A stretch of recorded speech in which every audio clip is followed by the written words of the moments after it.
Welcome to the show, everybody. Welcome to the show. My name is Paul K. Lemire, and this is Jean-Louis Filion. coming to you live from downtown Niagara Falls, Ontario, Canada, in the studios of 4680Q. We are HABSOLUTELY. And guess what? We are fired up. Guns going. Full blast. What a week it's been for the Habs. I can't believe this. This is exactly what I said, John. I wanted to see them 13 to 15 games out of the first 20 as in the W column. We are 1 for 4, sitting at 75%. 1 loss, 3 wins, 75%, exactly where I want to be. Hockey is back. Yeah, hockey is back, better than ever for the Habs. And I'm going to tell you, we're going to go through each game by game. Don't worry about it. We're going to review these games, give you our opinions and thoughts and muses on them. But for now, let's just say it's been a hell of a week to start the season for the Habs. And obviously, last night, hier soir, what an amazing home opener. You know, there's only 2 entities in the world that do ceremony like this. The Vatican? Not the Vatican. Oh, okay. Forget about those stiffs. Okay. We're talking about the British monarchy, because everything they do is in a golden carriage and all baloney, and the Habs. They're the 2. That's it. Don't even think about anything else. Nothing. Well, Trump's closing in on that at the White House, too. He's pretty good with that. But I'm going to tell you, the Habs last night, that was something. I had tears in my eyes. Ken Dryden, I got my Ken Dryden shirt on. I'm going to tell you, what a tribute to one of the all-time great Habs. That's all I can say. I mean, one of the all-time great goaltenders, obviously. One of the all-time great NHL players. One of the all-time great Canadians. And, of course, one of the great all-time Montreal Canadiens. Yeah, and a great person. Absolutely. A great human being. A great humanitarian. Just a great guy all around. Eloquent spokesman. Parler en français, speaking in English. I mean, the best. Yeah, Ken Dryden was a cut above. I mean, you talk about Montreal royalty, Maurice Richard, and these guys, and yeah, they are. But Ken Dryden, if he isn't considered up there with them, I don't know who is, because this guy was just something else. I mean, to this day, that and I mean, you saw it last night. That when he kicks out his right foot to stop Pappen, who was like right on the doorstop. I mean, what a save. I mean, I think that really epitomizes the Stanley Cup win of 1971. It really does. And, I really had a tear in my eye. That mask sitting on the net. Now that was pretty special. That was pretty. And then the other spotlight on his banner, his jersey up in the rafters, right? Yeah. That spotlight on there, just so many great memories of that mask in front of the net. It was just poignant. It was a poignant moment. Yeah. And it's iconic, that mask. I just don't think anybody watching, even if they didn't know exactly who Ken Dryden is, say the new generation maybe, when they saw that, they understood who Ken Dryden was, I think, because that was just a moment. That was a moment in Habs history. And did you see the Stanley Cup standing on the bench? Yes. All the guys standing there. And then when the spotlight went to Mimi Beliveau, it just doesn't get more Habby than that. It's the history. We're sitting right there. There's probably 100 Stanley Cups sitting there or something. I mean, it's just crazy. It's crazy. And here's the best part about it. All the pomp, all the circumstance, all the ceremony, the mask, Mimi Beliveau, the guys on the bench, the Hammonagers that won so many Stanley Cups. And we're sitting here in the next few years going to be witnessing it all over again. Well, that's the beauty of it, is that this time when you did this ceremony, you had Slavkovsky, Demidov, CC, Susie, you know, the list goes on, Hudson, and they're all soaking this in. Oh yeah.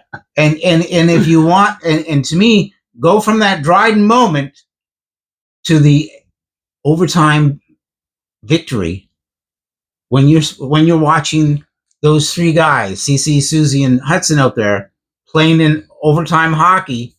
Nothing's better than that.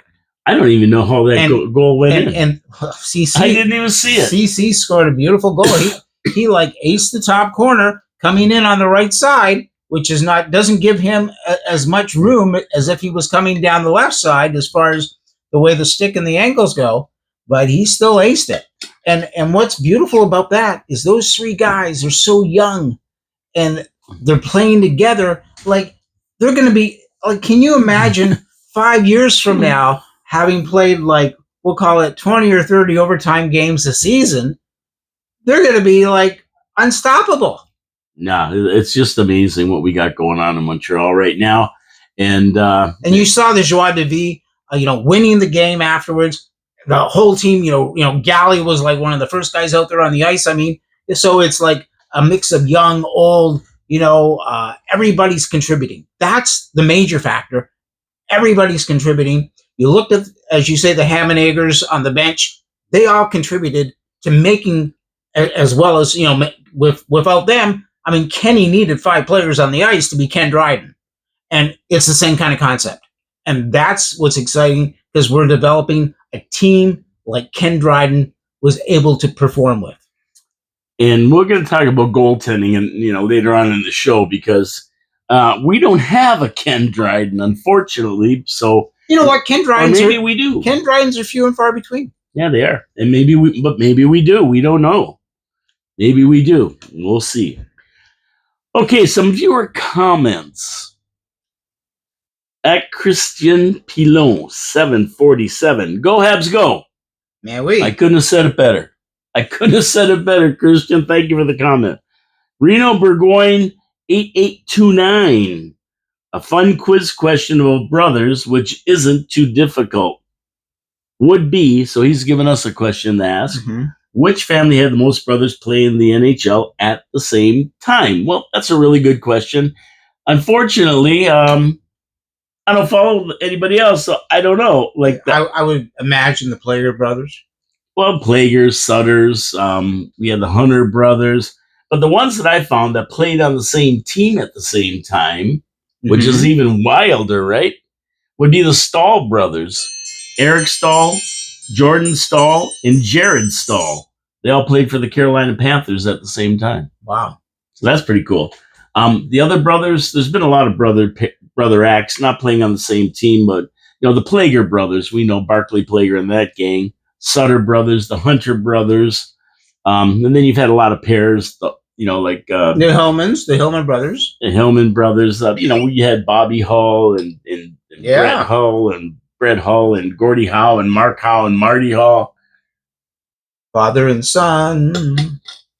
We got the Jackeye brothers. I mean, yeah, there's been a lot of brothers. Richard brothers, Henry and Maurice. Of course. And Claude, like we found out last week. So there you go.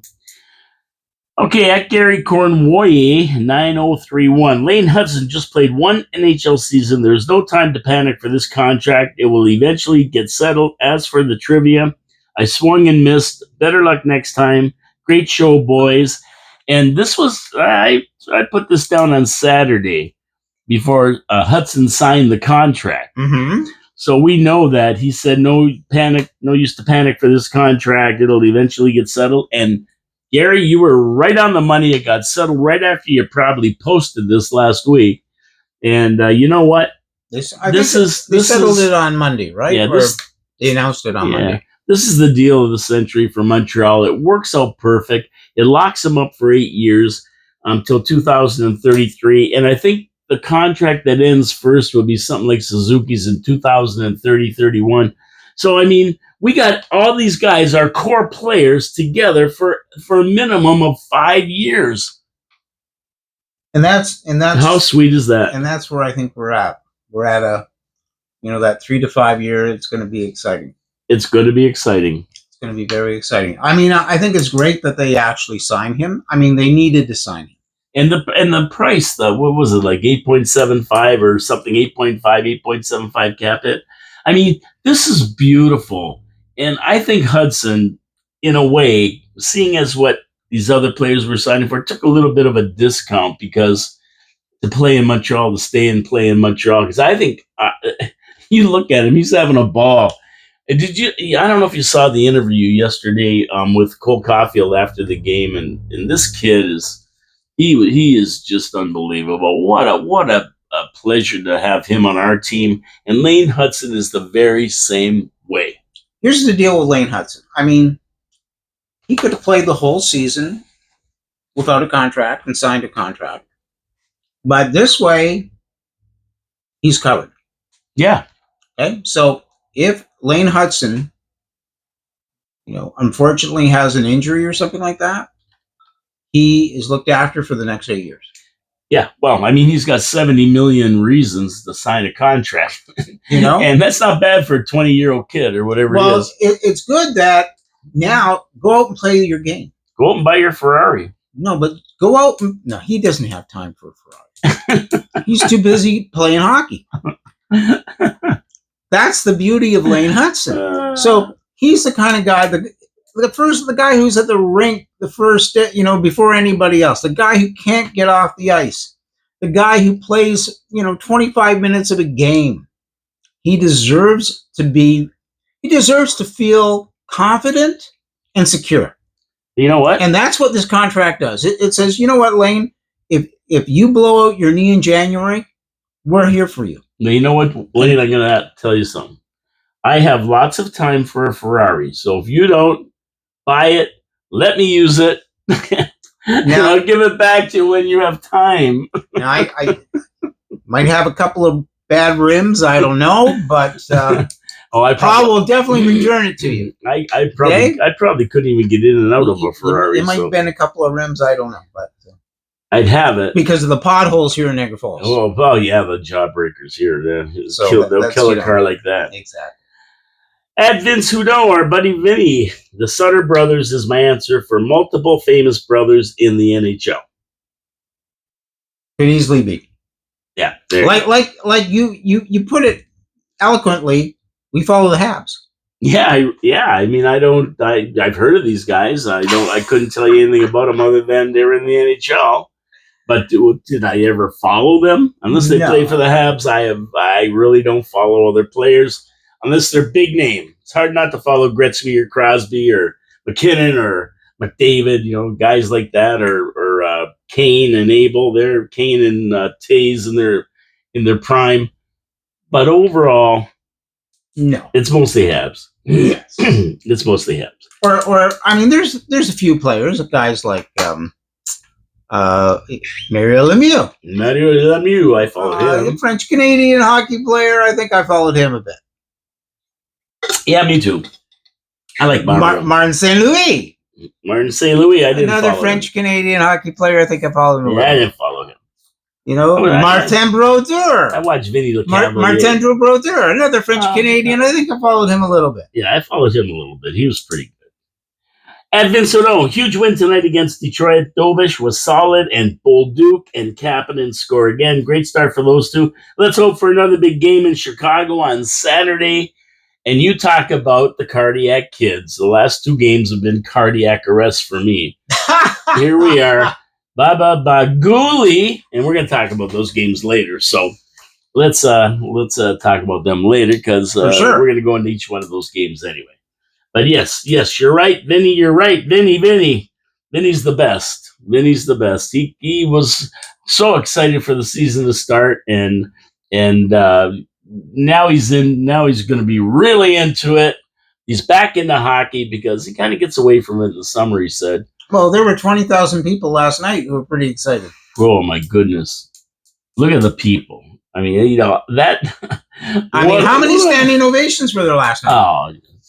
It's ridiculous. It's ridiculous. When Lane Hudson came out, I think of all the players that got cheered last night, I think it was Lane Hudson. And I think the fans not only appreciate his talent, how good this guy's going to be, but they also appreciated him making it possible for the Habs to build the team by not being greedy and wanting 14 million or something a year. By not being greedy and taking a decent contract to allow the Habs to get the players they need if they need them, and make their way to the Stanley Cup. The fans understand and appreciate that in Montreal. Maybe not in other cities, but in Montreal. What? It's the character.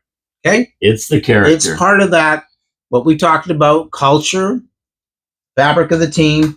We've seen that in other sports. We've seen certain guys in NFL football, a quarterback on occasion has said, you know what, let's renegotiate my contract so we can keep certain members of this team together. And that's basically what Lane did. Was Lane said, okay, let's get this contract done. I don't like everybody talking about me all the time about a contract. If anything, I want them just to talk about me, about that I played a great game. That's what I want. And so they got the contract done to everyone's benefit. There you go. So simple it is. It's the best. And when we're talking everyone, we're not just talking Hudson and the Montreal Canadiens. We're talking everyone, the whole team. And let's make this team a Stanley Cup winner. We'll make more money than we can imagine. Yeah, and there's a couple of guys named Gorton and Hughes who signed a contract the day after. Yep, they signed a 5-year contract. So I think that Lane Hudson contract kind of helped them too. Yeah. And I think Gorton was named president of hockey operations for the Montreal Canadiens. I think he got a title change there too. Well, you need one for a raise, I think. Yeah, you do. And you gotta love these two guys. I'm so glad they signed a contract too, because man, oh man, they built this team, and now they're gonna see it win a Stanley Cup, and they're gonna, the accolades are gonna go to them. Not only that, solidify the vision. I mean, keep the plan going. You can't start a plan and stop it. Not when you're this deep into it. And not when you have a good plan. And it's working. Yeah, exactly. And it's working. Not when you have a good plan. Okay, so let's do some Habs trivia. What do you think, John? Absolutely. Absolutely. Habs trivia. Okay, all you punters out there, you think you know Carey Price? Okay. Which of these statements about Price is false? Now, I'm going to read them off to you. Okay. You tell me which one is false. In 2016, 2017, Price entered the record books as the first NHL goalie to ever win his first 10 games of the season. True or false? I believe that's true. Price owns home in Montreal, Kelowna, and Hawaii. Don't know about Hawaii. C. Growing up, Price lived far from the closest organized hockey team, so his father purchased an airplane to fly him to games and practices. That's wild. Never heard that, but that's wild. D. Price has a First Nation lineage through his mother's side of the family. I believe that to be true. Okay, so let me read them off to you again. Which statement that I gave you is false? In 2016-17, Price entered the record books as the first NHL goalie to ever win his first 10 games of the season. Price owns homes. This is B. Yep. Price owns home in Montreal, Kelowna, and Hawaii. C. Growing up, Price lived far from the closest organized hockey team, so his father purchased a plane to fly him to games and practices. Or D. Price has First Nation lineage through his mother's side of the family. Which statement is false? Well, it's either 2 or 3. And I mean, it's kind of a toss-up. So I'll go with Sherlock here. Sherlock. Yeah, Sherlock. And I'll say elementary. I'll say, well, the third statement is so wild that it must be true. Do you know what I mean? It's like the logical one to throw out. So I'm going to throw out number 2. I'm going to say number 2, owning homes in Montreal, Kelowna, and Hawaii is false. And I'm going to leave it at that. Okay, so John is going with B. You guys out there, what are you going with? What do you think this is? Give you a second here. Don't look it up. Come on, Vinny. Well, you can't look it up. I mean, yeah, don't ask your wife, Vinny. She knows these answers all the time. Well, on this one, you might want to ask her. If she's got the answer to this one, I'll be very impressed. Let's put it that way. So the correct answer is B. John got it right. Woohoo! Price does own a home in Kelowna. He has never owned a home in Hawaii, and he sold his Montreal home in 2024. So he has only one home. That's in Kelowna right now. And so he should. His house in Kelowna is described as a modern farmhouse, but there's not a lot of information about it other than they added an 800 square foot addition to it in 2023. There's a custom wall that displays all of Price's hockey memorabilia, including his masks and gold medal, along with jerseys and equipment. I couldn't find the square footage, really nothing else about the house itself, but I would imagine it's pretty big considering his Montreal home was 5-bedroom, 4-bathroom, and described as massive, and included a heated pool, and movie theater. The near 10,000 square foot mansion sold for $1.5 million when he sold it, well below his existing asking price of $1.8 million. So sounds like your house. You have a heated pool, don't you? I got a heated bathtub. You know, and you've got a screening room. I keep my screens for the windows in the room. You know, sounds like your place. Yeah, it sounds like my place. Yeah, you know what? Only about Price, here's my a third question. of the value. How many chickens does he have? That's what I want to know. How many chickens? How many chickens do you have on your farm? Chicks? Chickens. I don't think he's got any. I bet you he's got chickens. You think he's got chickens? I do. I think he's got chickens. I think pluck pluck. Exactly. Cluck cluck. Cluck cluck pluck pluck. I don't know. Maybe he eats the chickens. No, I think he eats the eggs. He stopped too many plucks. I think he was good at stopping plucks. So that's why he's got clucks. But anyway, he's got a nice house in Kelowna now. That's it. But so D was false, and I could tell you more about Carey Price, but I mean, you know about it. You know what he's done. So I have nothing more to add to that except that he's got one house. He was one of the great Montreal Canadian goaltenders. Sure he was. That's why I got his mask on my shirt. You do? Yeah, look at it. I don't see it. I see Kenny's. Yeah, there you go. That's exactly right. Okay, the past week with the Habs. And, you know, that's why we're smiling. I mean, what a week. We need more of these weeks. You know what? We're tied for first. You know that? And not only that, the week built really well. Like play the first game and we lose. It's like, gee. Second game, we hammer in some pucks. No plucks, but some pucks. Third game, wow. We dig deep and win. In the fourth game, I mean, we're really controlling the game. We lose the advantage. We tie it up, and we win the game in overtime. And it's our home opener. I mean, we really needed to win that game for so many reasons. And we did. Well, see, this is the thing. Great teams find a way to win.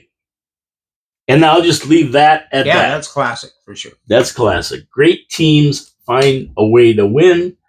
And we'll talk about them. But let's talk about this Leafs game. To me, it was a pretty sloppy game. We lost 5-2 to the Loafs with Sammy letting in a couple of 5-holers. And that drives me crazy when I see those pucks go in the net. Habs not looking that great. It was a sloppy game. The line combos didn't seem to be working very well. It was pretty dismal opening night in Leafland with really no hitting and no energy from the Habs. I didn't see a lot of anything from the Habs. They really did. Kapanen and Bolduc got the goals. Habs outshot the Leafs. But Stolarz was greater than Sammy in this one, and Sammy turning in an 880 effort, and that's just not enough. Not good enough to win a game in the NHL. Score was 5-3, right? 5-2, I think. 5-2. And Habs were terrible in the face-off circle, 40%, which isn't good enough against what is considered a premium team. So that game there was kind of disappointing to me. And I was hoping they would come back, when they're on the road to Detroit and have a big game. What'd you get from that first Leaf game? To me, it was like a 3-2 game, right? With two empty net goals. Yes. I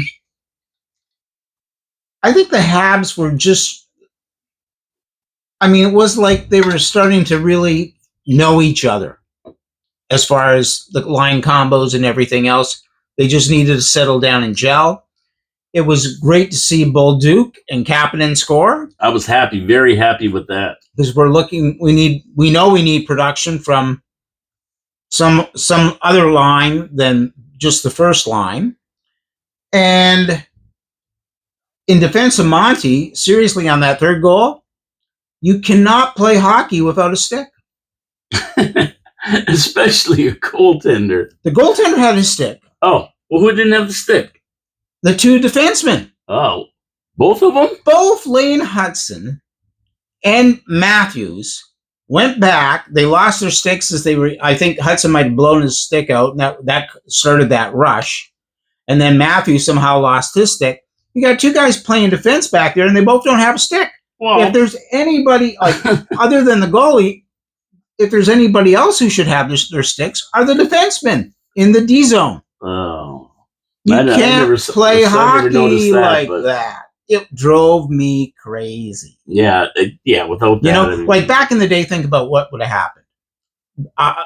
Generally, a forward would give you your stick. That's right. And again, in defense of the forward line, which defenseman would you give the stick to? Because they both didn't have one.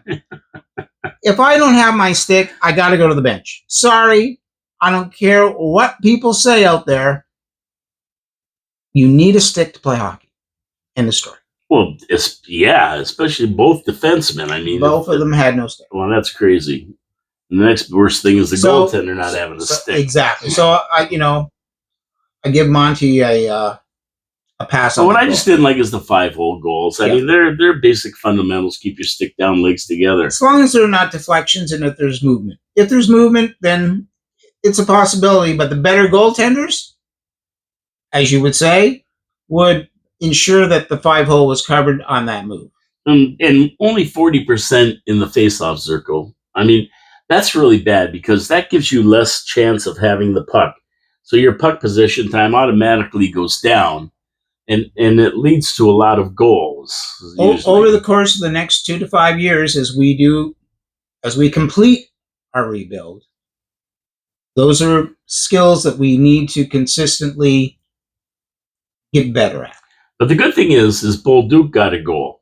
And Bolduc right now has been the surprise to me of everything because, we made this trade for Mailloux. I think he went into that trade, didn't he? Logan Mailloux. I think so. And Bolduc came over from St. Louis. Both first-round draft picks. Yep. And we're doing Bolduc, and we're going, he should be pretty good, and nobody was really sure. This kid's got 3 goals in 4 games. He's out there bashing around. This kid is turning into something else, and I couldn't be more happy for him. This is a surprise. Nobody knew if he was going to be any good. And that line with him and Kapanen, and who else is on that line? Newhook or somebody? Yes, Newhook. Another guy who's out there flying. Who is playing his heart out. So this is fantastic for the Montreal Canadiens. And this guy here, now I know why Marty St. Louis and the boys kept him up here and threw him on the second line. Now we know. Zachary Bolduc. He's gonna be a good one. And what a start he had. So I'm so happy he scored in that game. And of course Oliver Kapanen. No, it's Kapanen, Bolduc, and Demidov. And I is it? It's Kapanen, Bolduc. So. Who is it? Kapanen, Bolduc, and Newhook. Okay, so this is a surprise. This is good. And Kapanen. Wait a second. Kapanen, Newhook, and Demidov. Is that what it is? I think that's the line. Bolduc is playing with the other 2 guys. We should write these lines down, but they seem to they throw them out there when they want. But either way, Bolduc's played great. He's smashing people around. And Kapanen is another one who I was going to call him Sammy Kapanen. But Kapanen's another one who's fantastic. And he's been out there. He scored a goal. He's out there all the time. He's good at what he does in the face-off circle. I love the guy, and he's been kept up for a reason. Now we know why. So that's great. So it's Bolduc, Doc. Yeah, that's it. Bolduc and Gallagher. And Gallagher. Okay. What a line. What a line. Kapanen, Newhook, and Demidov. There you go.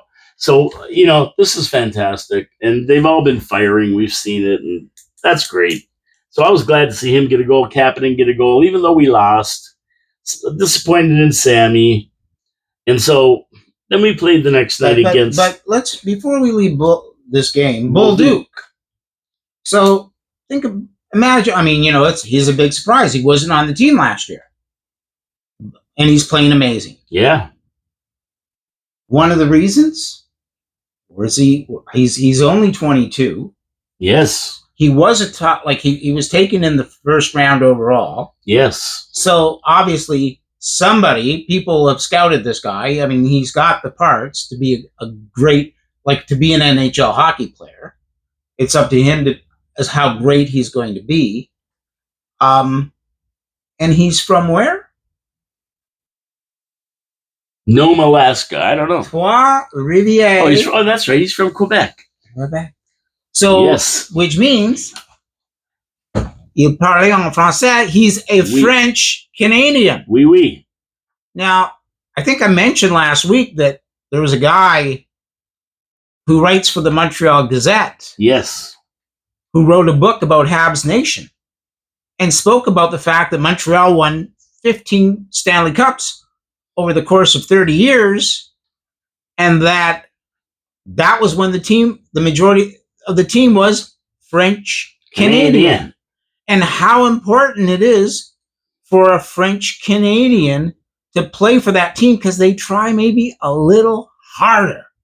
There you go. Because they're playing for their heritage, they're playing for their province, they're playing for the people in the province. Yeah, well, Logan Mailloux. So my friend Brendan Kelly, he might have a point. Oh, I would say so. He might have a point. But then again, we've seen a lot of French Canadian players come to the Habs and do diddly squat. I'm just saying. Let's be happy with what's going on. Well, I love that Bolduc's producing. Zachary Bolduc. We traded him for Mailloux. Everybody was going crazy. Mailloux got benched the last game. He's just not playing that great. And Bolduc has got 3 goals in 4 games. Exactly. And in fact, you know what? I'm not even watching Logan Mailloux because I'm too busy watching Zach Bolduc. Well, you know why? I'm not watching Logan Mailloux, but he keeps popping up in the Habs forums because they're saying, you know what? This is a great deal. Exactly. Just concentrate on what we have and knock it out of the park. Exactly. Go for it. So Thursday against the Red Wings in Motown, Habs win 5-1. What a difference a day makes. 24 hours after getting beat by the Leafs, they're up against the up-and-coming Red Wings team. The Habs decide to skate and shoot and hope to have a goaltender in net that can deliver a stellar performance, with Dobish laying down of .968 for 60 minutes of hockey. Habs were outshot, but Bolduc had 2 goals, Kapanen had 2 goals, and Matheson had 1 goal. No, Kapanen had 2. Kapanen had a goal. Right. Bolduc had a goal. Bolduc had 2 goals. Did he? Matheson had 1, Carrier had 1, and Slavkovsky had 1. Yes, he's got 3 goals. And Slav got off, which was great. Yes, I was so happy to see Slavkovsky get 1. Okay, so we were being outshot. Didn't matter. Habs were still terrible in the face-off that game, only 42%. That's concerning because it was against one of the weaker teams. But consistent with what's been going on. Yep. In Toronto. Yep, but a nice expected win in Motown and a solid win. Yeah, a definitive win. And great to see Dobis play a great game. He did. And we're going to see him again soon. When's our next game? Tomorrow? We play Thursday. I think that's tomorrow. Jeudi. And you know what? We're going to see maybe our buddy Dobish in. You think so? I think so. I think they're going to start looking at Dobish a little closer because Monty hasn't been exactly that great. Well, I mean, we won last night. Hey, you can win. We won on Saturday night. You can win. Thank you to the boys for putting the puck in the net. Demidov that goal was amazing. Monty's on a 2-game winning streak. He is. He is. I think Montreal's on a 2-game winning streak. When you lay down 800. Actually, no, Montreal's on a 3-game winning streak. Yeah. But Monty's on a 2-game. When you lay down 8 18s and win, ouch. 15 seconds left in the game. Yeah, Monty hasn't been that good. So there's not much more to say about the Detroit game. I mean, we outskated them, we outplayed them. I mean, we didn't maybe outshoot them, but Dobish was in net, and he took care of that aspect of the game, and that allowed our guys to go out there and put the puck in the net. I listened to some of the calls. I gotta love it. I listened to some of the calls, the announcer calls being made by the Detroit announcers, and during the game, and they were like, they couldn't believe the saves Dobish was making. Exactly. When you lay down that kind of 968, that's a good game. Well, and it wasn't like Detroit didn't have opportunities, like good goal-scoring opportunities. Yeah. They did. Dobish took them away. And what was that? What was the game? I think it was against Chicago. We had this was a goofy game, Chicago. The Windy City, Habs win 3-2. Sammy gets the start, delivers a 909. Another sloppy game with Caulfield getting a goal and Bolduc getting his third goal and Gooley getting his first. And Caulfield, that was his first goal. But the Gooley goal was the one. And Suzuki assisted on 3 goals. Our captain is fantastic. You got to admit that. He's great. If he isn't the best in the league, who is? I don't know. I really don't. Yeah, it's hard to argue that, right? He's definitely one of the best. So Habs had 10 power plays in this game. That was the weird thing about that game. I mean, a lot of chances to put this game away. What did they get? 2 power play goals? 2 power play goals. So that's 20%. So that's not, that's we need to be better on our power play. I want to be up around 25%. But I mean, the great thing, we got to practice the power play. And when the game's that close, these special teams, like even if we would have got 3 or 4 goals, this game would have been out of reach for Chicago, but we just couldn't do it. And 10 power play chances, 2 goals. We should have got 3. And with 15 seconds left, our guy, who is a beast, Gooley is a beast out there on the ice. This kid, I can't say enough about Gooley. He's going to be so much a part of our defense, right? Not even now, but in the future, he's going to get even better.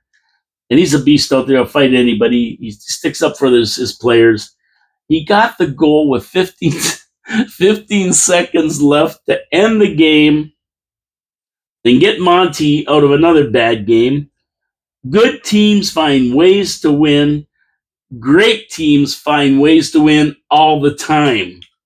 Once again, great to be able to win that game without having to go into overtime. Yes, in regulation time. And so, that's something that in the big scheme, we need the Canadians to concentrate on. As much as I love watching them play OT hockey, winning more games during the regular time. Yeah, exactly. And it was an ugly game. Well, like you said, good teams win ugly games. To have the benefit of 9 or 10 power play opportunities was phenomenal. I mean, how often do you see something like that? Not too often. 5, 6 maybe, but generally the refs try to keep it even. But this goes back to my statement that I said a couple weeks ago before the season started, that the speed of the Montreal Canadiens is going to be giving them a lot more power play opportunities, and we're seeing that happen. If they're one of the fastest teams in the league. Oh yes, without a doubt. And that right there means, and it's also puck control. So if you have the puck, people are trying to get the puck, And eventually they'll make a mistake sometimes and they'll be over aggressive trying to get that puck and leads to a penalty. Yeah, and basically, when you're that fast, there's only one way to stop you: to reach in, to hook, to interfere. Did you see the game last night? 2 picks. We're in the NBA now. I love picks.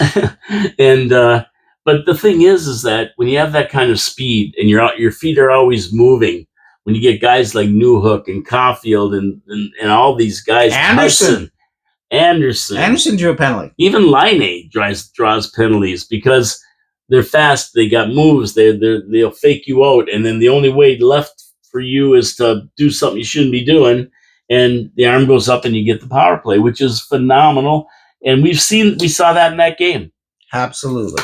And I watched the penalties in that game because I thought, I couldn't believe how many penalties. I really couldn't. But I'm watching the penalties themselves, and I'm going, every one of them basically was justified. They were all good calls. But a lot of times they don't get called. Now, the coach on the Chicago was doing this on one of them. I don't even know who that guy is. He was doing like the serpent. I don't even know who he is. The Mark Spitz. I don't think he'll be in the league 5 years from now. So I wouldn't even worry about him. But guess what? I thought they were pretty good calls, to be honest with you. And the ones on Montreal were good too, I think. You know what? Just to see them win the game before it went into overtime was like, that's what I want. Yeah. I mean, that's what we want. We don't want to go into overtime because in overtime, anything can happen. No, it's just like, let's show people that we win games. That's it. Tuesday, last night against Seattle Kraken, whatever that Kraken, the big Kraken. Get Kraken. Big home opener. Oh, well, we talked about that already. I mean, it was just, what a night. Nobody, and I repeat, nobody does a ceremony like Montreal. We saw it last night. Tribute to Ken Dryden right here. Kenny Dryden. And you can do all these amazing home openers. But if you don't win that game, it really doesn't mean a lot. No, it just puts a bummer on a great night. And so we won the game. And that's what counts. But the way we won the game made it even a better night. Exciting, thrilling. Demidov tying it up with 2 minutes left or something. The whole concept of leading the game for most of it, falling behind, tying it up, and then winning it. Unbelievable. That's what you want from a team. That's excitement. A team that, will fight adversity, doesn't give up, never lets down till just keeps always trying to make it work, make it happen. Yeah, he laid down an 8-18. Never. Sammy, the goaltender, and we're paying tribute to a goaltender. It's a never surrender. Well, okay. Sammy's got to be buying everybody a steak dinner for that one, because I'll tell you, an 8-18. Are you kidding me? The only thing worse was the 7-17 that the other goaltender laid down. I think Lane Hudson's got to be buying the steaks, because Sammy, you better be bankrolling his money, because you want to save it for a rainy day. And this is the concern that I have, and I had it at the beginning of the season, before the season started. My goaltending was going to be our Achilles heel. That's what I said. That's the only thing I'm not sure about. I was positive about the rest of the team. We've got the parts. We've got the ability. We've got the talent. Do we have the goaltending? And this was just another game where I just look at it and go, he's got an average of .869 for his first 3 games. Not good enough for a starter in the NHL. 8-18 last night. I mean, that's not even close to being good enough to start our team and get us anywhere. I mean, Martin St. Louis has a lot of thinking to do about the goaltending. He's got a lot of thinking to do about the goaltending, especially when you have Dobish sitting there with a .968 in his game that he played. Now, we don't know if Dobish is going to come back and give us that every night. I would say no, because no goaltenders do, by the way. But Ken came pretty close one season. Well, Ken, he's the only guy, and he's dead. Patrick came pretty close, I think. Well, those guys are done. So we got to depend on Monty, but we don't have to depend on Monty. And I think Martin St. Louis is going to do the wise thing and throw Dobish in for a few games here and see what he can do. It's a very early. It's early in the season. I know, but these games are important.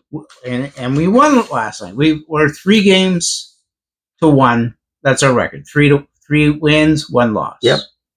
So what I'm going to say is, the other night, I think last night, one of our goaltenders started in another city. One of our old goaltenders.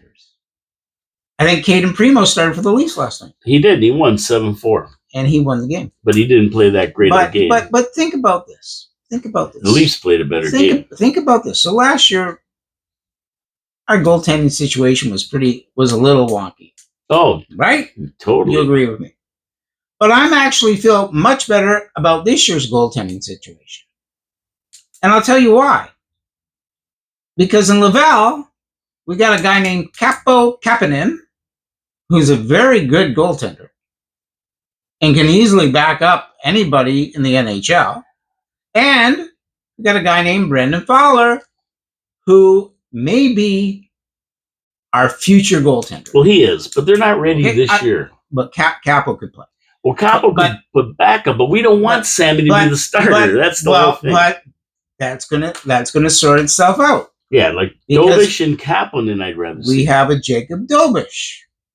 But MSL, he's slow at making changes sometimes. He gives everybody opportunity, and it's worked well so far for him. I think you just got the punctuation wrong. What was that? What did I say? Martin St. Louis is slow, period. Making changes, and you start a whole new sentence.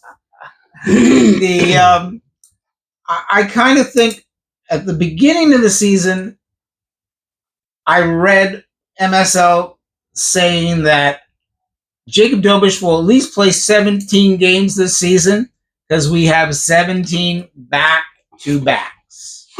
Oh, I'm just telling you what I read. Why you making me cry? Don't shoot the messenger, as they say. Yes, right? I was crying out of happiness. Now I'm crying out of sadness. Don't shoot the messenger. So we just played 4 games in a week. Now we have 3 games in the following week. We're playing. Who do we play tomorrow night in Montreal? We got 3 home games, by the way. We play. I've got my little list with me. I always take it with me. The Nashville Predators. So we play Nashville, who got beat last night in Toronto. Rangers. We play the Rangers, who have lost 3 games, I think, already. Yeah, who they are suck. stinking it up. And Sabres. And we play Buffalo Sabres, who are stinking it up too. And we should have 3 more wins. So we should. You know what? I'm marking them as wins. Okay, we're going to mark them as wins right now. We don't have to go through the list later. Mark them as wins. They're all at home. What a luxury now for us to play 3 games at home and for the team to actually be able to acclimatize to okay, let's enjoy a little bit of home time, loving. Home cooking. And let's feel good about ourselves and let's get a little bit of R&R as well. Let's get some rest, because we know we're going to go on the road right after these 3 games. Yeah, we are. And so, and they're going to be, and the road games are going to be much harder games than these home games. Mm. My biggest fear, actually. I don't think so. No? My biggest fear is the Buffalo game, to be honest with you, because I just don't know why. No, but Flames. Yeah. Oilers, tough game. Right. Canucks. Yes, tough game. And Kraken. Kraken are an okay team. Well, they gave us full value last night. That's right. They gave us full value, but that's with Monty in net. So anyway, I'm playing at home. I'm MSL. I've said that Dobis is playing 17 times, and I'm playing at home for 3 games in a row against teams that we should beat. Yeah. Who am I going to play at home? Do you want to win? Yes, I do. Well, then we put Dobish in. Listen. I'm with you. Okay, I'm with you. We know what's going to happen. I would love to see Dobis play one of those games. And I think if he played the game, the game would be Thursday night. Absolutely. because Saturday night he'll play Monty, because it's Saturday night, it's hockey night in Canada, and on Monday it's Prime, and he'll play him in for the Prime broadcast. Yeah, I think. But Dobas should be the one who plays against Nashville on Thursday night. So in that game last night, Newhook got his first goal. Caulfield added up there. And you know what? Newhook's been playing fabulous. He's been setting up people on that line. Yeah. He's been great. Like him and Demidov and Kapanen, love it. And I was happy he got this first goal last night. Love it. Demidov showing his untapped talent. I mean, that was the best game killer. I think I saw Demidov play so far this season. Did you see that move he made on the defense to get back and grab that puck from the guy? That defensive move. Amazing. How fast is he? And not only that, what a playmaker. Yeah. Like at times you go, is that Lane Hudson out there playing forward? I know. What the hey? That pass he gave to who was it that knocked that in? Was it Newhook Newhook? I think. Yeah. What a pass! That pass was brilliant. It was like all Newhook had to do was have his blade on the ice. And like I say, that just drive to the net with your blade on the ice. That that's like hockey, like fire wagon hockey. That is fire wagon hockey. Look that one up, Fire wagon hockey. Look that one up, Vinny. Look it up. But and that goal in overtime by Caulfield, I didn't see it go in. I didn't see it going in on slow motion. I had to watch it a few times. I don't know how he found any room, but hey, that's what great shooters do, right? It was perfect. Great shooters find and it's so good to see CC getting off again early in the season. Like he has become the goal scorer, So and here's what I'm going to say. Patrick Laine, we all love.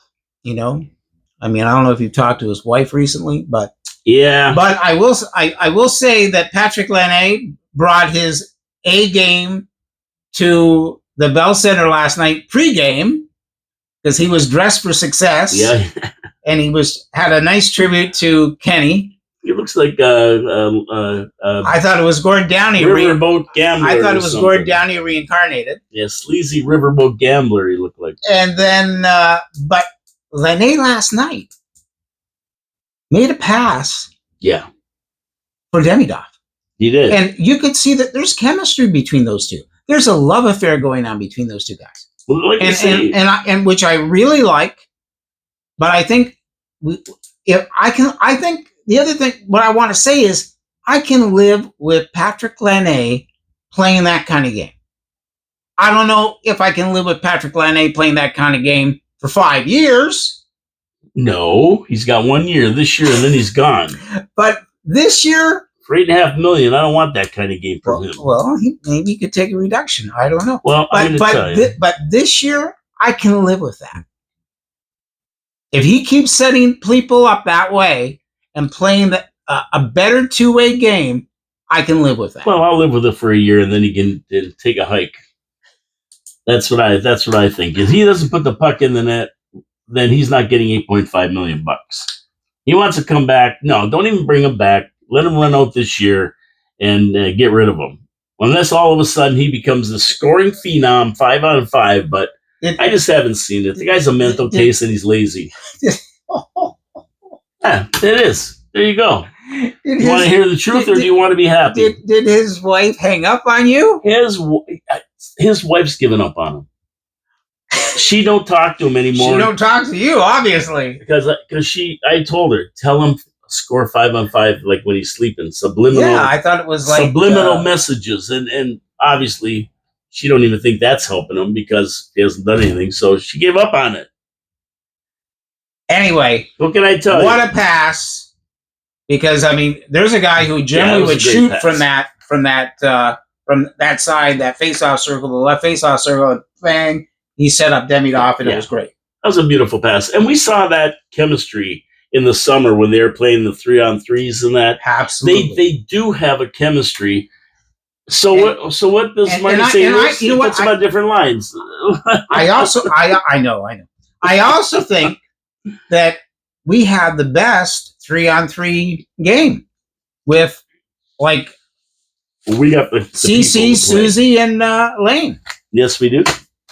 We got great 3-on-3 now. That was one thing. I mean, last night against Kraken, when we got the puck in overtime, they hardly got the puck. We had it most of the overtime. My understanding is there was a face-off. So, or MSL called. He might have called timeout. He called the timeout, and he called the three guys over to the bench. and this is the most bizarre, stupid thing I ever heard. Okay. He made a plan for them, and they executed it. That's what the announcer said. That's a bunch of baloney, because all those guys were just skating around in circles. There was no plan with that. It was chaos. My understanding is what actually happened was MSL called them over and said, "Go score." No, he said. So, do you guys know what you're going to do? I'll show you what he showed them.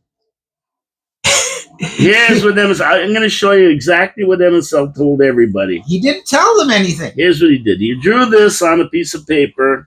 Right here, see that?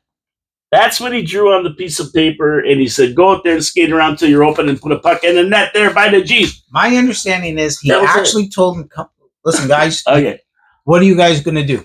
He wanted them to tell him what they were going to do because he wanted them to be organized and thinking.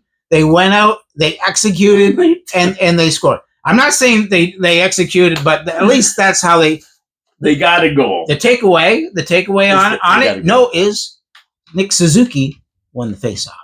Yes, of course. That's the big takeaway. That's the big important thing. That's the big takeaway. If you want to be successful in 3-on-3, it's puck possession. And I would say Cole Caulfield got a hell of a goal. He's an amazing. Well, what can you say about CC? He's the best. Bernie Geoffrion, Rocket Richard. What can Guy Lafleur, Dickie Moore, Steve Shutt. What can you say about CC? That's all I can say. He's a shooter. That's all I can say. You know what? Last night's game. He's an artiste. What I like most about last night's game, it made me feel like I was watching a game from the '60s, where Montreal would get on the ice, and anytime Beliveau and Geoffrion were on the ice, you thought they could score. Now, they didn't score every time. Like we used to win games back then 3-1, 3-2, 4-2. They weren't big scoring games like, the game, some games get to be. But you always thought that Beliveau, Geoffrion, Dickie Moore, they were on the ice and they were going to score. And that's how I feel now about Susie, Slav, and CC. And Demidov. And now we got another line. Even Line A. I mean, he could put the puck in the net at any time. But we got a line now and now we got Captain Demidov. Bolduc. And who's New Hook. And they're getting to be like that. Like it's a powerful team. Yeah, we got some serious talent. It's a powerful team. It is. It really is. Okay. Etoiles de la semaine dernière is back. We got it back. The season started. It's back. So I'm going to give you my 3. Okay. Bolduc, number 1. What a pickup. This could be the real steal of the year. Kirby Doc, he's back. He's performing like we expect him to. An ace in the face-off circle. He's been very, very good in the face-off circle. What a pleasure to have him back and playing the way we always thought he could play. And, of course, Lane Hudson, come on, signed a new contract this week at what appears to be a bargain basement price for his talent. It's going to pay huge dividends for the Habs in the next 8 years as we go on to build our dynasty. They're my 3 stars of the week. Thank you very much. The beautiful thing about Hudson was last night you saw the man who he is. Totally humble about how well he plays. He really wanted to get out of there when they were honoring him. He wasn't comfortable with it. I mean, I recently watched them honor Rocket Richard when they moved from the Forum to the Bell Center. And Rocket received a standing ovation that night, bar none, anywhere in the world. Yeah. Oh yeah, that was and it got to him at one point where he was uncomfortable, and that shows the measure of the man. Okay, so that's what I loved about that.